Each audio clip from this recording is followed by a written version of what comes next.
Hey guys, welcome to this video. In today's video, I want to answer a question about oral minoxidil. The question is basically about what I do think about oral minoxidil and why I don't take it myself.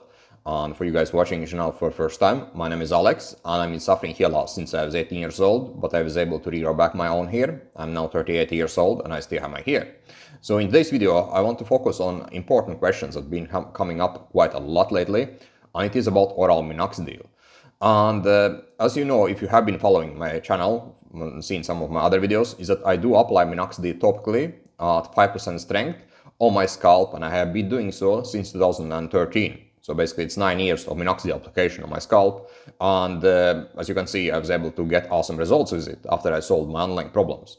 But in this video, I want to kind of compare it to oral minoxidil. Right? And basically the thing with oral minoxidil is that it can be an option if there are scalp problems. Like if there are serious scalp problems, then oral minoxidil can be an option until one, for example, solves those problems. And for example, by serious scalp problems that could be aggregated if one applies minoxidil topically. It could be, for example, seborrheic dermatitis. It could be very inflammatory scalp conditions. It could be other skin flare-ups, right? And basically, if those things are happening, then oral minoxidil could be an option, because if there is scalp problems, like for example seborrheic dermatitis, and one applies something topically on top of it, basically those problems can aggregate and become much worse.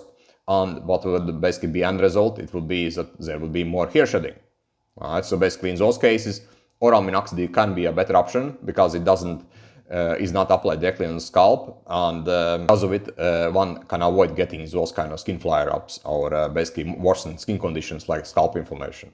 But besides that, I would say that the topical minoxidil is a much better option, right? Because again, what happens when I take oral pill is that it has effect on whole body, right? So basically it can promote hair growth everywhere. And even when I started with topical minoxidil first, what happened is that my eyebrows, they also become darker in color. Right? That was basically the first thing I noticed with minoxidil. And I didn't even apply it there. Right? So basically, even when I applied it on the scalp, it still had effect on hair around my face.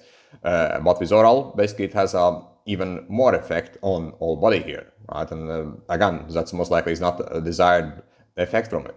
Another thing is that when you apply minoxidil topically, you can specifically target areas that you want to grow back. Right? So basically, if you are having, for example, temple problems that you want to grow back, or hairline thinning, or vertex thinning, for example, then you can just target those areas. And that basically would have effect only on those areas, compared to, for example, with oral, where you, again, have effect on a whole system. And other things that I want to mention is that when you apply minoxidil topically, it contains much more minoxidil in each ml. Right? So basically, for example, 5% version has around 50 mg of minoxidil in it, compared to, for example, oral pills that has just tiny amount of minoxidil in it. And the last thing basically I want to mention is basically side effect profile from oral versus topical. Because again, when you take oral pill, it may have a long-term side effects, but it can also have a short-term side effects, right? Because it's very different compared to topical that takes time to observe. Basically, observation time of topical minoxidil is around 4 hours plus, but with oral pill, basically when one takes it, it has effect right away, right? Basically, it realizes all minoxidil in it right away. So basically, those are key points that I want to mention for you guys who are wondering about oral minoxidil.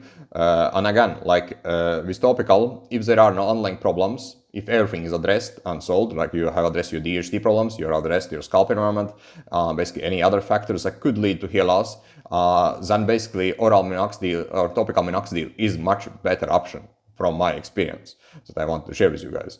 Thanks for watching this video and see you next one. Cheers.